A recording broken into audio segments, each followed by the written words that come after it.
சிறுமிக்கு ஊரே ஒன்று திரண்டு கண்ணீர் மல்க அஞ்சலி செலுத்துறத காலையில நம்ம நேரலையில பார்த்திருந்தோம்.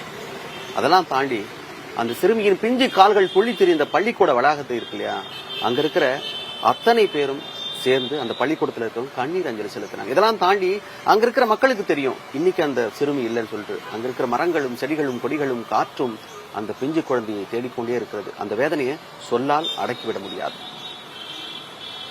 புதுச்சேரியில் உள்ள இந்த அரசு பள்ளி இன்னும் அதிர்ச்சியிலிருந்து மீளவில்லை.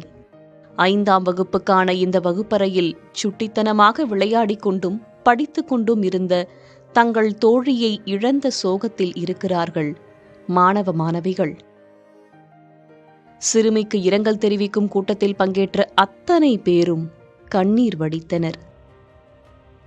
ஓடி ஆடி வருவா. எல்லாருக்கும் முதல்ல பள்ளிக்கு வர்ற முதல் பொண்ணே அவதான். நல்லா விளையாடுவா.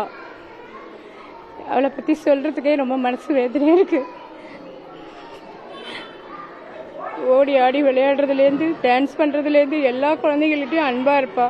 நல்லா ஓடி ஆடிய குழந்தைய கையை உடைச்சு காலை உடைச்சு அநியாயம் பண்ண அவங்களுக்கு அரசாங்கம் நல்ல ஒரு தீர்ப்பு வழங்கணும். மெழுகுவர்த்தி ஏந்தியும் பூக்களை தூவியும் சிறுமிக்கு சக மாணவ மாணவிகள் அஞ்சலி செலுத்தினர்.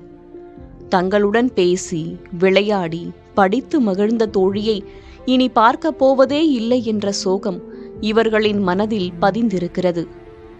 இதுபோன்ற அநீதி வேறு யாருக்கும் நடக்கக்கூடாது என்பதே அத்தனை பேரின் விருப்பமாக இருக்கிறது. புதிய தலைமுறைக்காக ஒளிப்பதிவாளர் ஸ்ரீதருடன் செய்தியாளர் ரஹ்மான்.